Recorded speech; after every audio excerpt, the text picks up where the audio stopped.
وصحبه أجمعين وعلى آله وصحبه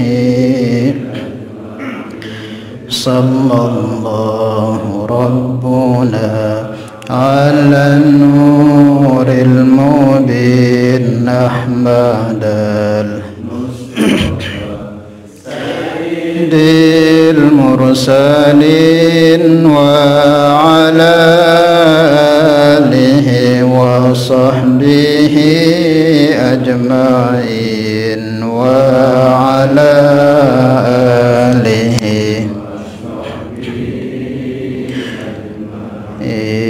صلى الله ربنا على النور المبين أحمد المصطفى سيد المرسلين وعلى آله وصحبه أجمعين وعلى وصحبه أجمعين.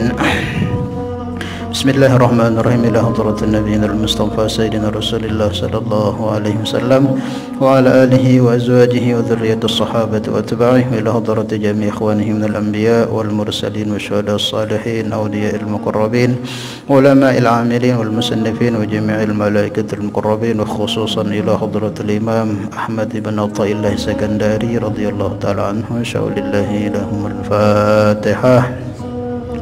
بسم الله الرحمن الرحيم. الحمد لله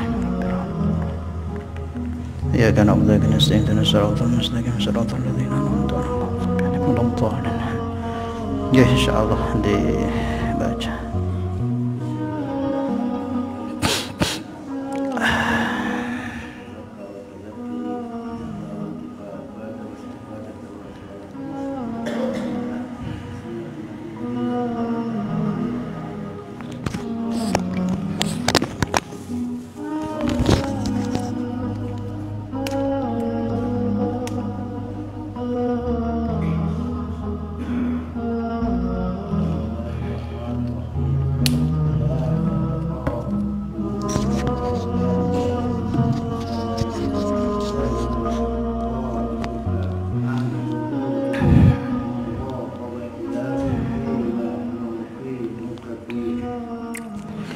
Bismillahirrahmanirrahim.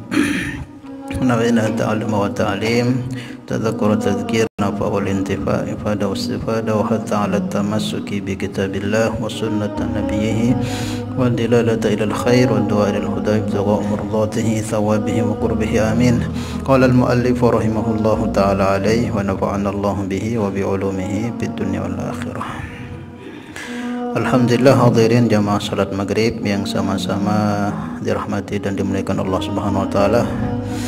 Niki kita masuk ke kajian Al-Hikam Al-Ata'iyah yang kita akan mudzakarahkan malam ini, yaitu hikmah yang ke-32 yang di dalam kitab ini. Ini pembahasan hikmah yang kita bahas ini hampir mirip dengan dua bahasan yang berapa minggu itu telah lewat, yang kita tentang bagaimana kita mementingkan waktu, bagaimana betul-betul kita jaga waktu kita. Karena orang yang berhasil itu dalam segala halnya itu orang yang pandai mengatur urusan waktu. Orang sukses urusan dunianya itu biasa memang mereka itu mereka betul jaga dan pentingkan waktu mereka.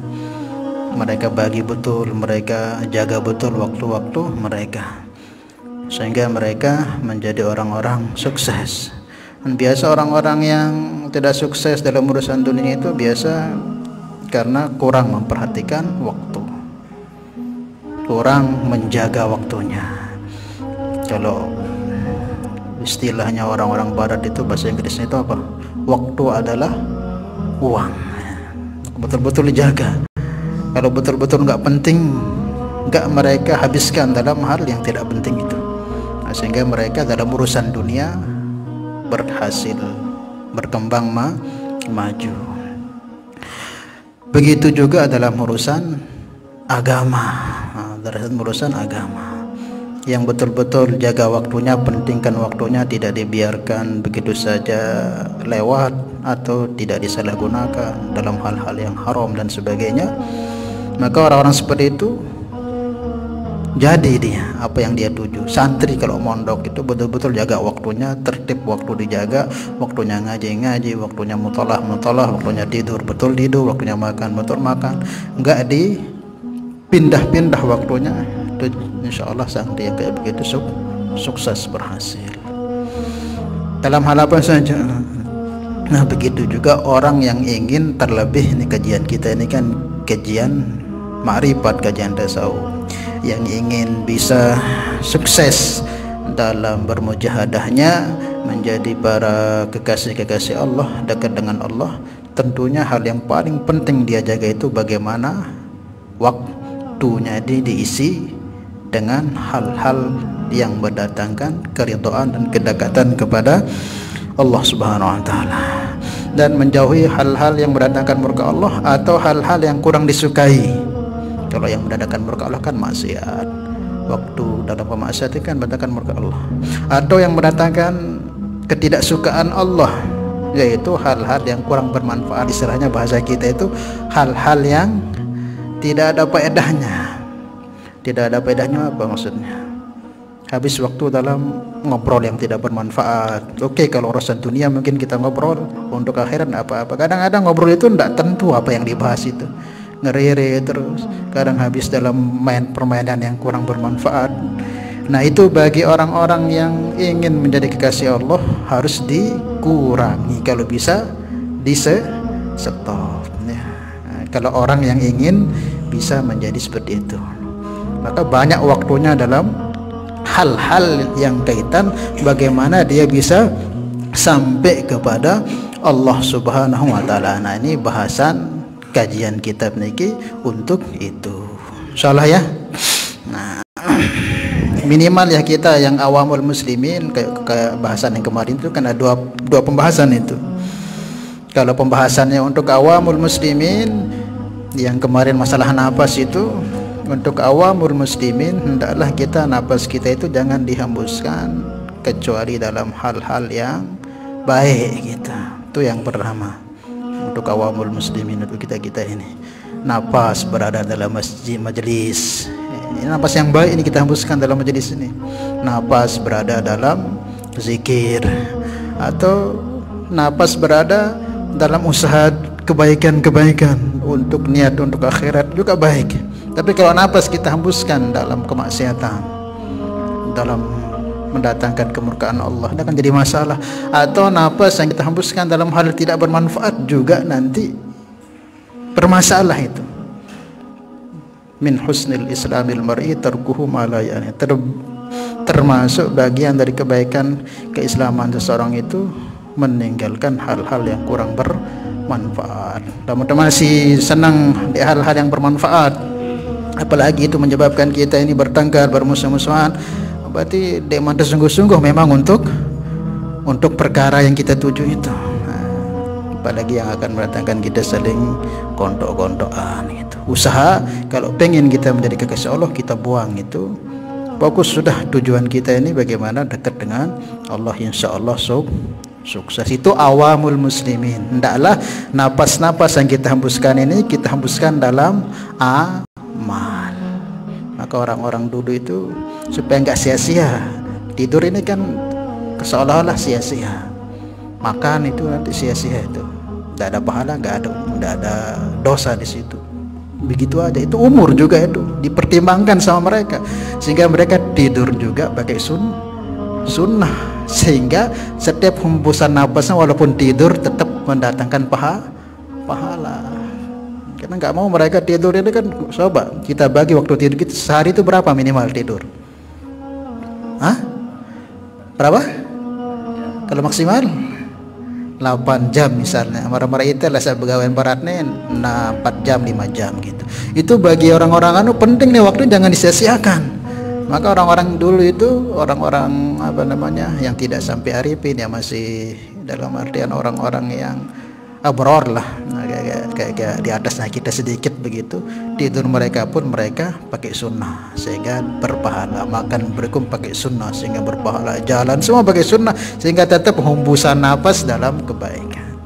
Kemudian terkhusus bagi orang-orang yang salikin, yang betul-betul dengan Allah, dekat dengan Allah, itu tidak lagi itu tingkatannya. Maka yang jadi bahasan di hikmah yang kembali itu yang harus dipraktekkan. Nah, apa itu? Hendaklah hembusan napasnya keluar masuk itu dibarengi dengan zikir. Nah, ini tingkat orang-orang yang salikin untuk menjadi wasilin. Dia marak seawam. Ini usahakan meningkat lagi, tidak lagi begitu, tapi apa? Napasnya keluar masuknya itu dibarengi dengan zikir. Kemarin kan ada 3 ada tahapannya. Ada pakai zikir ismuzat, keluar masuk Allah Allah. Kalau nggak bisa anunya masuknya ya keluar aja Allah gitu. Ada yang pakai Allah Muhammad, ada yang pakai subhanallah alhamdulillah. Insyaallah ya. Nah, kalau gitu terus kita bawa buat meningkat itu nanti meningkat sehingga dengan izin Allah dan kesungguhan kita, mujahadah kita menjaganya, maka Allah akan berikan juga. Insyaallah ya.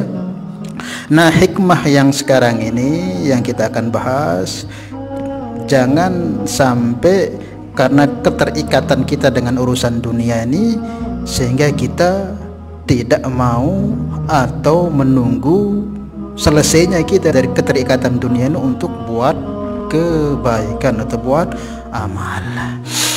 Bunyi hikmahnya, bismillahirrahmanirrahim, la tataraqqab furughal aghyar fa inna dzalika yaqta'uka an wujudil muraqabati lahu bima huwa muqimuka fi.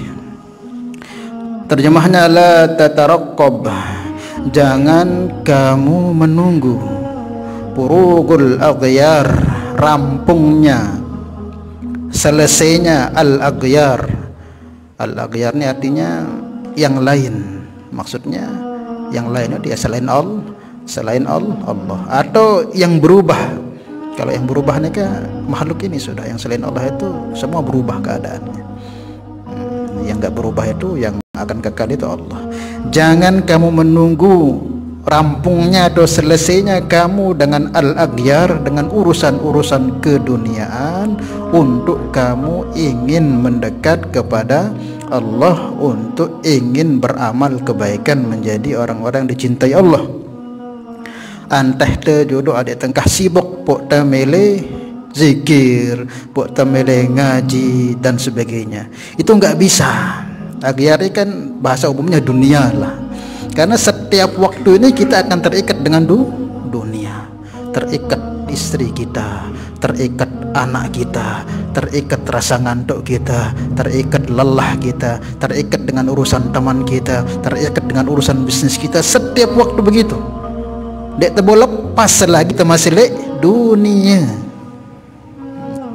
Apa saat dunia itu ya selain terikat dengan hawa nafsu kita. Jadi tanteh diri tane terlepas dari dunia buat amal dia terbawa. Mati doang juru entah. Mati.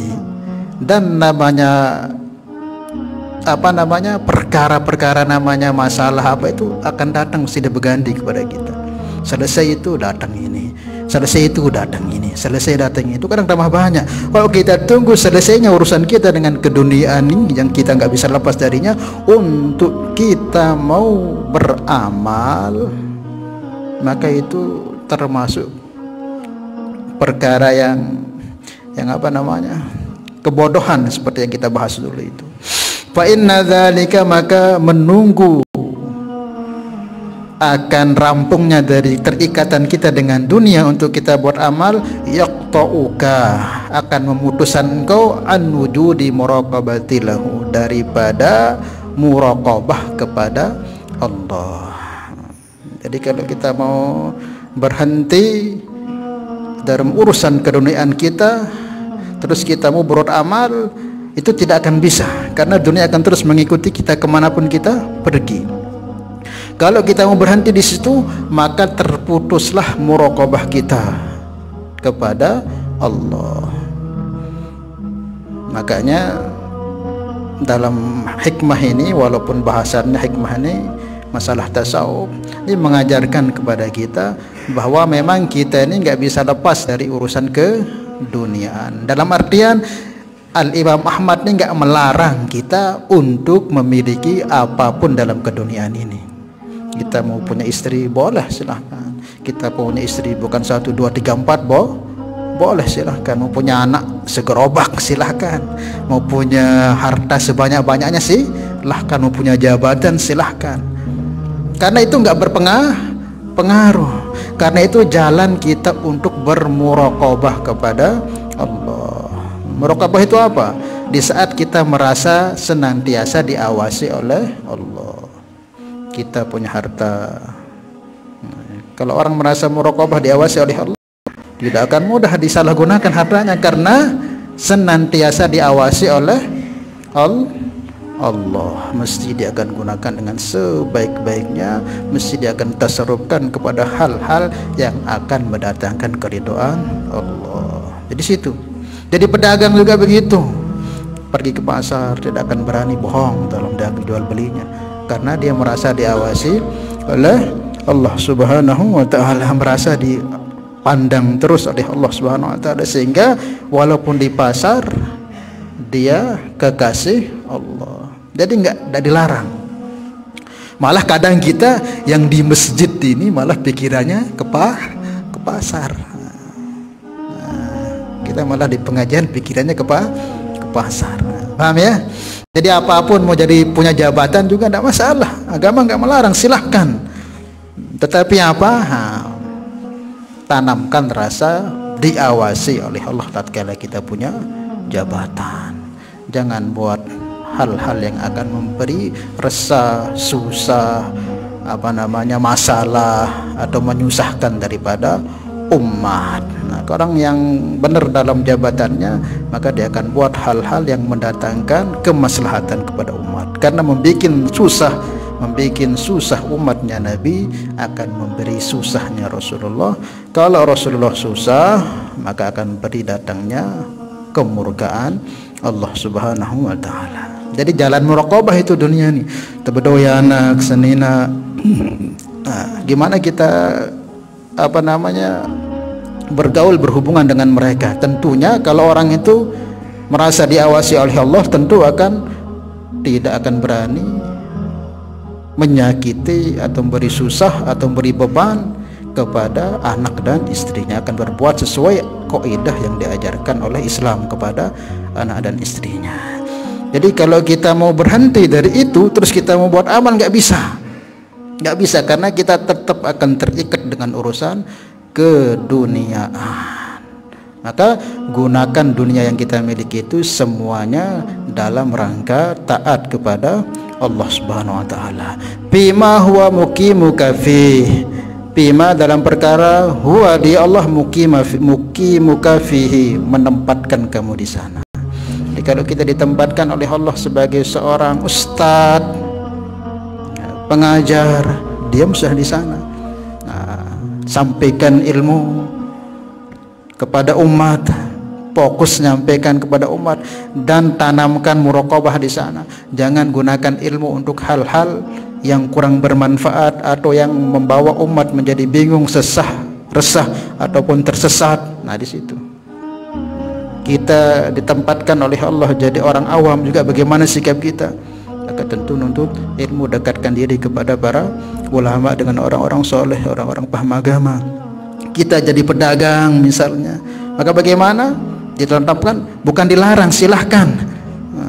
Tetapi tentu gunakan dagangan kita itu jalan untuk dekat dengan Allah. Jauhi hal-hal yang haram, jauhi hal-hal yang dimurkai oleh Allah. Berjual belilah dengan jalan-jalan yang baik. Merasalah dilihat oleh Allah Subhanahu wa taala, maka kita jadi dagang, kita jadi kekasih Allah. Jadi jadi kekasih Allah itu bukan hanya wirid saja atau dengan sholat saja, enggak. Apapun profesi kita ini bisa menjadi kekasih Allah. Para sahabat itu pedagang rata-rata, tapi para sahabat itu wali-wali semua. Rijalul la tulihim tijaratun wala bai'un an dzikrillah. Mereka itu para sahabat Nabi itu para pedagang-pedagang yang tidak melalaikan mereka daripada Allah. Walaupun mereka di pasar, tetap mereka merasa diawasi oleh Allah, tidak berani berbuat hal-hal yang melanggar aturan-aturan Allah dalam jual belinya, sehingga mereka menjadi kekasih-kekasih Allah. Yang punya jabatan, Sayyidina Umar itu jabatan itu menguasai Mekah Madinah, bahkan sebagian daerah-daerah yang sekitar situ itu beliau takwa, sepeser pun uang negara nggak pernah dipakai, padahal ada jatah beliau, hak beliau di situ, tapi beliau nggak mau. Kita baca ceritanya itu ketika menaklukkan Palestina itu, pas diambil kunci pintu Baitul Muqaddas itu berangkat hanya dengan satu pembantu, terus pakai onta-ontanya dencor-dencoran, terus pakai tombak-tombak tumpul, pakaian bertambal 12, berangkat seperti itu. Bukan ambil jabatan untuk cari sebanyak-banyaknya fulus. Paham ya? Wallahu alam bisawab. Paham ini maksudnya ya? Jadi kita jangan nanti lamun wah sugih ku berimpak di bau. Pokok impak sudah walaupun dia manda sugih, semampu kita. Kadang alam teguh sugih bareh loean do bareh melete loean malik usaha no bareh. Dan dia tangan teh jate selesai program bisnis teh pada lalu ngaji dan ini bareh semakin berkembang semakin luwek cabang setepeta dia bau. Memang harus berkorban dalam urusan agama. Dendek melejak bertobat bareh wah lamun wah dia bau. Segerakan di saat kita sibuk-sibuk dengan urusan keduniaan, kita sempatkan waktu-waktu kita untuk mentaati Allah. Ini yang paling disukai oleh Allah, ketimbang orang yang menyepi, menjauh dari urusan-urusan keduniaan. Mukmin yang bercampur dengan umat, bersabar dengan segala bentuk gangguan-gangguannya, terus itu bersabar menjalankan perintah Allah, itu jauh lebih baik ketimbang mukmin yang bersembunyi di gunung-gunung dalam ibadah. Karena kita ini disuruh bergaul dengan umat. Paham ya? Nah, ini yang perlu kita perhatikan, ini yang perlu kita tanamkan untuk kita mau menambahkan rasa dekat kita kepada Allah. Jangan menunggu waktu-waktu kosong untuk kita mau memperbanyak amal soleh, nggak akan bisa. Selagi itu kita di dunia tetap akan terikat dengan segala urusan-urusan dunia. Kalau kita mau mengamalkan agama tanpa terikat dengan urusan itu nggak bisa sudah. Maunya kita mati, karena setiap saat namanya dunia itu rasa lapar, rasa lelah, rasa capek, itu semua dunia datang. Kalau kita mau lepas dari itu untuk amal agama nggak bisa. Di saat kita sibuk dalam urusan keduniaan kita kok tetap kita jalankan agama, jauh lebih baik di saat kita dalam keadaan longgar. Karena itu lebih besar ujian cobaannya, lebih besar hambatannya daripada hawa nafsu kita, sehingga pahalanya pun dan ganjarnya pun, derajatnya pun dilebihkan oleh Allah Subhanahu wa taala. Paham ya?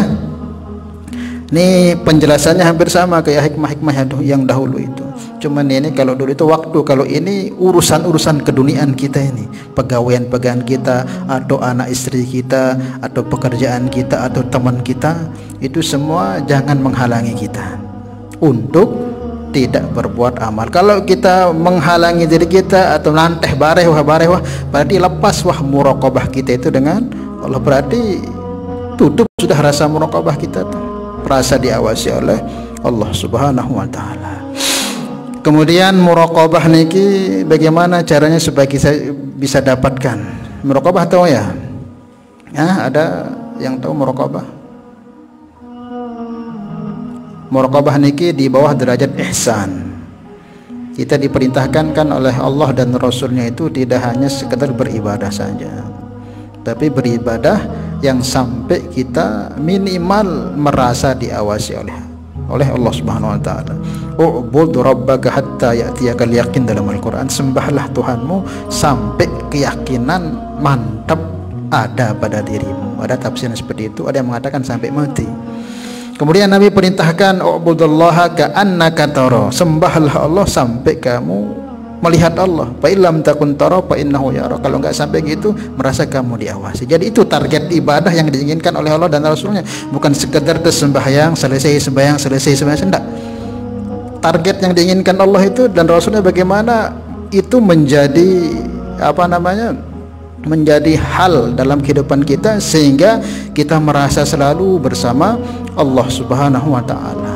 Itu namanya muraqabah. Di bawahnya derajat ihsan, merasa diawasi.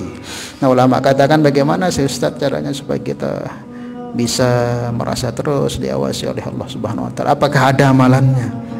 Ulama menyarankan minimal ada 2. Yang pertama, memang harus kita perbanyak zikir. Enggak ada caranya, perbanyak zikir, banyak ingat kepada Allah Subhanahu wa taala dimanapun berada, mau zikir pakai lisan atau dengan napas terus sehingga nanti timbul rasa takut kepada Allah. Karena semakin banyak ingat kita kepada Allah itu, maka menimbulkan rasa takut kepada Allah, rasa malu, haya, sehingga mau berbuat apa itu merasa kita malu. Nah, kenapa kita berani kepada Allah? Karena kurangnya kita ingat kepada Allah. Al-Imam Sahal Al-Tustari beliau mengajarkan supaya mendatangkan muraqabah ini ada amalan-amalan yang dulu kayaknya pernah yang sampaikan. Ini kita amalkan juga, ini akan membawa ya kita merasa terus bersama Allah, diawasi oleh Allah. Allahumma Allahu syahidi, Allahu nadhirun ilayya. Allahumma Allah senantiasa bersamaku. Allahu syahidi, Allah senantiasa menyaksikanku. Allahu syahidun alayya, dan senantiasa Allahumma Allahu syahidi, Allahu apa yang terakhir? Allahu syahidun alayya. Itu dipraktekkan. Allahumma Allahu syahidi, Allahu nadhirun ilayya. Allahumma Allah bersamaku. Allahu syahidi, Allah menyaksikan perbuatanku.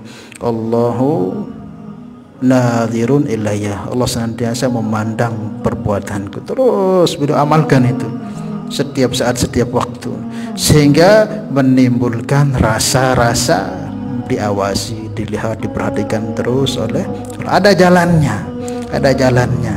Nah, ulama ajarkan dengan kita perbanyak zikir, khususnya yang pernah dipraktekkan oleh beliau itu Al-Imam Sahal Al-Tustari, terkenal, termasuk tokoh sufi, termasuk amalan beliau sehingga diangkat oleh Allah itu gitu.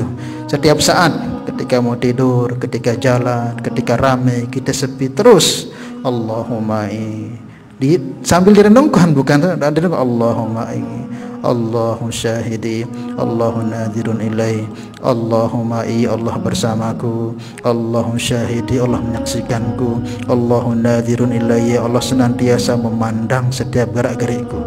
Terus nanti akan ada rasa-rasa timbul. Karena sesuatu kalau sering diucapkan itu akan jadi keyakinan.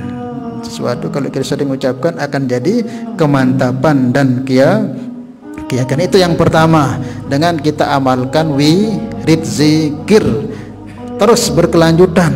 Jangan terus kapan ada ingat baca, sehingga apa? Kalau itu timbul nanti dimanapun kita berada akan merasa diawasi oleh Allah. Ketika bersama teman, ketika di masjid, ketika di pasar, ketika di kerjaan, insya Allah tidak akan melakukan hal-hal yang diharamkan oleh Allah. Itu yang pertama. Kemudian yang kedua, caranya gimana? Senantiasa melakukan muhasabah, introspeksi di muhasabah. Luangkan waktu dalam sehari itu beberapa waktu untuk muhasabah. Sebagaimana Al-Imam Al-Haris Al-Mahasibi, beliau diangkat oleh Allah menjadi kekasih Allah karena amalan beliau senantiasa muhasabah. Makanya boleh Al-Mahasibi, Al-Haris Al-Mahasibi, yang senang muhasabah, senang mengkoreksi kekurangan dirinya, bukan kekurangan orang, kekurangan dirinya. Dalam sehari ini apa yang pernah aku buat, berapa pelanggaran yang aku buat, berapa lisan-lisan yang aku gunakan untuk ini, dihitung semuanya. Kalau ada kurangnya disempurnakan, kalau ada salahnya diistighfari, kalau ada yang sangkut paut dengan hamba-hamba Allah, dia langsung datang memohon maaf, minta ikhlasnya. Terus itu dibuat. Kalau ada sunnah ketinggalan, dia diqodok, apapun yang padu yang kurang disempurnakan. Jadi begitu terus dibuat muhasabah setiap hari diangkat juga menjadi kekasih Allah. Jadi ada caranya, insyaallah ya. Nah, ada caranya yang diajarkan para ulama. Minimal dua perkara ini, muhasabah dan wirid yang sampaikan tadi. Insya Allah kalau tekun kita buat salah satunya, insya Allah lambat laun kalau terus istiqomah kita buat, bukan datang-datangan kita. Makanya istiqomah itu makom tinggi, itu makom tinggi. Nanti kalau istiqomah kita buat, nanti Allah akan beri kita makom, insya Allah ya. Wallahu a'lam bishawab. Mungkin ada yang tanyakan dulu sebelum kita lanjutkan.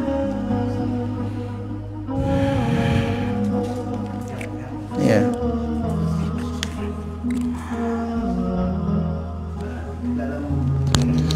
Ya.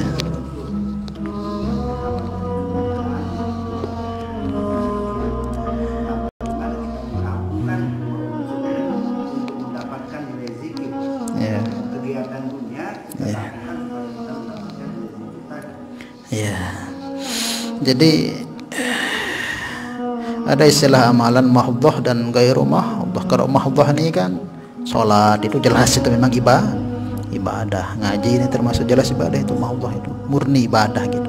Ada yang gairu mahdhah, yang kelihatannya amal dunia, tapi itu bisa menjadi amal akhirat. Makanya dalam hadis Nabi itu yang kemarin yang sampaikan di acara di situ itu, Nabi sabdakan, kam min amalin yatasawwaru bisurati amali dunia. Berapa banyak, kata Nabi itu di dalam ta'lim disebutkan, amal itu yatasawwaru, rupanya gambarnya itu bisurati amali dunia, gambaran itu amal dunia. Lalu jok segara, lalu jok kantor, jok bangkat petani, lalu jok sebagawean jok gunung. Zahir kan amalan dunia itu. Bihusni niyati, karena bagusnya niat. Mungkin dia berangkat ke pasar, ke bangkit, ke sawah, ke kantor itu untuk cari rezeki yang halal, sehingga menjauhi dirinya dari minta-minta kepada orang. Kemudian mencukupi anak istrinya, mungkin untuk biaya anaknya mondok, itu niatnya. Kemudian tentunya yang dicariin yang halal, tidak melanggar syariat. Niatnya begitu berangkat. Bihusni niyatihi yasiru min a'malil akhirah, karena bagusnya niatnya, amal itu dihitung oleh di hadapan Allah langsung amal akhirat sudah itu. Amal akhirat sudah itu. Walaupun amal dunia, maka sering yang sampaikan kan, siapa yang capek-capek pagi harinya sampai sorenya kerja dunia, terus malamnya karena capeknya tertidur, tentunya yang halal yang tidak melanggar syariat itu, tertidur malamnya, bata maghfuran lahu, tidurnya itu diampuni dosa wasbaha wallahu anhu radid, bagi-bagi dia dapat ridho. Mudah sebenarnya dapat ridho Allah itu, mudah sebenarnya.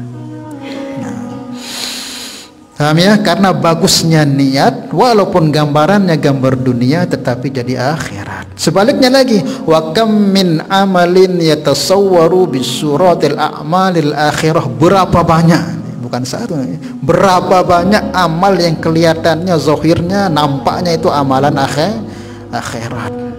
Salat, ngaji, zikir, puasa, dakwah, itu kan amal akhirat semua tuh, yang zahir, yang mudah. Bisu niyatihi, karena buruknya niat, yasiru min a'malid dunia, jadi dia amal dunia. Ngajahan niatnya untuk apa? Bangga-banggaan, pada diri para ngalim, merendahkan ulama-ulama yang lain. Begitu juga kita sholat, mungkin niat sholatnya untuk sombong dan sebagainya. Kemudian kita wirid zikir supaya kita jadikan ahli zikir dan sebagainya. Ada niat-niat busuk sudah di antara amal-amal yang kita buat itu. Walaupun amal zahirnya amal akhirat, ibadah, tetapi karena rusaknya niat, jadilah dia amal dunia. Makanya bergantung pada niat kita, bergantung kepada niat kita. Tidur ini kan hukumnya jaiz, boleh-boleh saja kalau niatnya niat ittiba sunnah Nabi, jadi ibadah enggak? Ibadah. Makan biasa saja, makannya hukumnya jaiz, makan dek masalah. Tapi jadi ibadah itu kalau makan dengan cara nabi. Paham ya? Nah, caranya menggabungkan amalan dunia supaya jadi amal akhirat begitu. Niatkan dia untuk akhirat, kemudian dalam mencarinya jangan sampai dengan cara-cara yang dilarang oleh agama. Lalu niatnya bagus untuk cari rezeki, lalu maling, udah sesuai baik. Nah, maksudnya cari rezeki yang halal baik jadane. Malah lalu peta rezeki nafkah untuk sanggup ibadah jambe lalu ngerampok.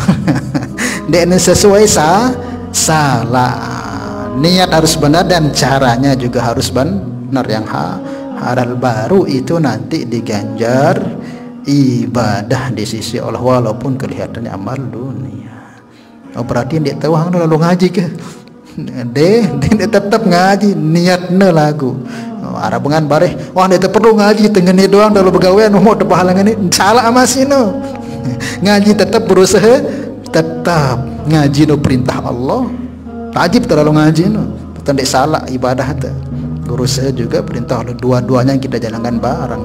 Kalau dua waktunya ngaji lillahi taala. Kalau urusan untuk karena perintah Allah Subhanahu wa taala. Maka apapun profesi kita tidak menghalangi kita untuk menjadi kekasih Allah, karena semua pernah dipraktekkan oleh para nabi, para sahabat. Para sahabat itu semua dapat ridha Allah deh, radhiyallahu anhum wa radu'an. Apakah semua sahabat itu perhafiz Al-Quran, para ulama? Deh, sahabat no ada jadi pejabat, ada jadi orang awam, ada jadi petani, ada jadi pelaut, ada jadi budak malah. Tapi semua orang-orang diridhoi oleh Allah. Kenapa? Karena ini posisi kondisi mereka tidak menjauhkan mereka jauh daripada Allah Subhanahu wa ta'ala.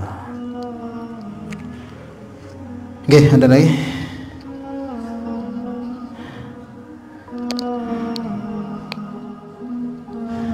Paham tapi ini ya? Insyaallah dan Allahu Akbar, ya Allah.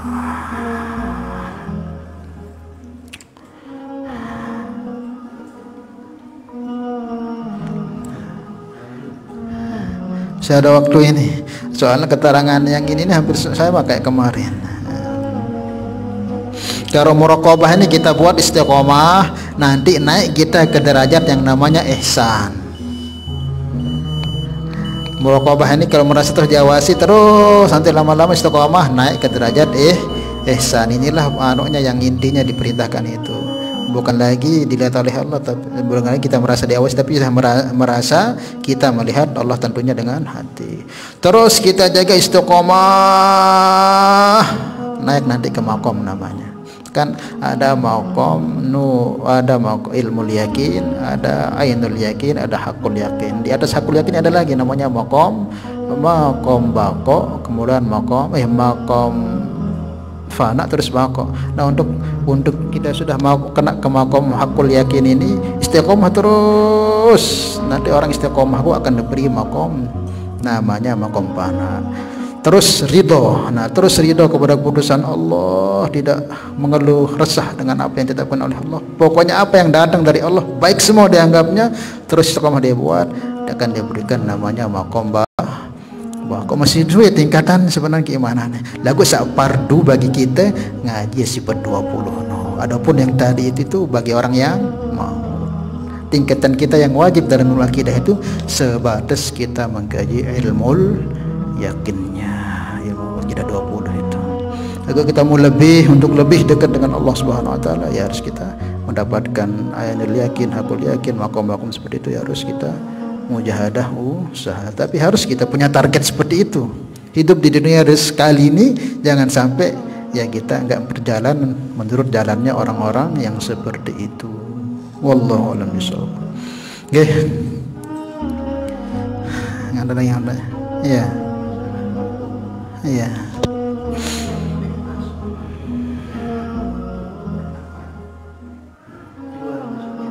Waktu bekerja atau untuk, maksudnya bekerja apa ini? Kerja agama gitu. Ya, misal sekarang ini kita berada di majelis ilmu. kita berada di majelis ilmu seperti ini, dia wah pikiran hembuskan nafas Allah nih, dia fokus bareng ngaji, bareng mana lah mudah selesai. Dan kan ngaji tenan nih, Allah ganggu di samping tadi berkebian. Bareh lah menua selesai di sembahyang impirodi lah, yang kena tokol-tokol terungkan di pinggir pantai Allah. Nenek ngene ini bersangkut Allah. Seperti itu, dia fokus malah mengganggu. Ketuanya berkembian dengan paham ya? Ada tempatnya. Ini sudah kita di sini, ini napas kita sudah baik, sudah napas kita ini dalam ridho Allah Subhanahu wa Ta'ala. Nanti praktekkan napas yang ada itu pas tidak ada program lagi, kita nganggur mau tidur atau apa, harus coba lagi nyetir dan lagi mau motor ya, praktekkan. Wallahu a'lam bishawab.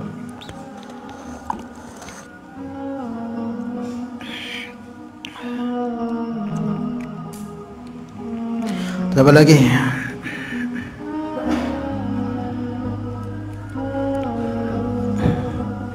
Niki sedikit yang sampaikan ini kaitan tentang keadaan sekarang ini. Jadi supaya tidak pada dendek bingung lihat tiang niki, supaya dendek tiang ros-ros macam-macam kan. Masalah pemilu niki ya. Pada jelas Ustaz Abda ini berembe. Jadi tiang niki keputusan apa yang tiang ambil itu menurut di sana tuh guru-guru tiang di Temboro. Apa sih tali Temboro? Cek mesa di HP lo. Nah, kalau tiang milih sendiri itu masih duit lalen ya ini, masih duit maksiat nah lalen teh. Tapi guru-guru di Temboro sana itu mereka untuk mencari pemimpin itu pakai basyirah, pakai puasa, pakai wirid. Kalau kita ini masih hawa nafsu kan, geluan kepeng gitu pilih ingin aja itu. Guru-guru terendah ya pikirannya kemaslahatnya besar dicari dulu anu-anunya, sehingga dalam pilihan mereka itu insya Allah kita ndak dalam artian bingung sudah, karena mereka lebih soleh, lebih takwa, lebih warok dan lebihnya sudah. Nah, kita murid-muridnya tinggal ngikut, adik-adik daripada bingung. Tapi sekarang belum, tapi itu yang sudah serah ke semua keluarga tiang, insya Allah saya arahkan seperti itu, ngikut, karena keluarga besar tiang alumni Temboro. Dan ingat, tapi semua calon presiden semuanya orang Islam, semua baik-baik, semua salah pilihkan yang mana-mana. Intinya jangan sampai tengkah saling tegur, kah saling sampa, sak biasa ngaji kah ngaji. Apa guna korbanan akhirat gara-gara ngeno? Udah, semua baik itu, pemimpin itu baik semua, tidak ada yang nggak baik, karena mereka itu orang-orang orang-orang muslim semuanya, kecuali kalau kafir di situ berhak kita haram memilihnya. Kalau ini ya cuman kalau tiang serahkan kepada guru-guru tiang yang ada di Temboro sana. Nggih, ada endek daripada bingung. Dalam artian ya tetap dalam manu kita ini semua baik, yang nggak baik itu kita inilah yang suka sering senggol-senggol seperti itu. Insyaallah ya. Wallahu a'lam bishawab. Mudah-mudahan Allah Subhanahu wa taala berikan kepahaman kepada kita untuk kita sama-sama bisa amal dan sampaikan. Ala hadhihi niyyah al-Fatihah. Bismillahirrahmanirrahim. Alhamdulillahirabbil alamin arrahmanir rahim maliki yaumiddin. Iyyaka na'budu wa iyyaka nasta'in ihdinas siratal mustaqim siratal ladzina an'amta 'alaihim ghairil maghdubi 'alaihim. Salatullah salamullah ala taha rasulillah. Salatullah salamullah ala yasin habibillah. Tawassalna bismillah wa bil hadi rasulillah wa kulli mujahidin lillah bi ahlil badri ya Allah. Subhanallah bihamdi, subhanallah bihamdika, asyhadu an la ilaha illa anta, astaghfiruka wa atubu ilaik. Assalamualaikum warahmatullahi wabarakatuh.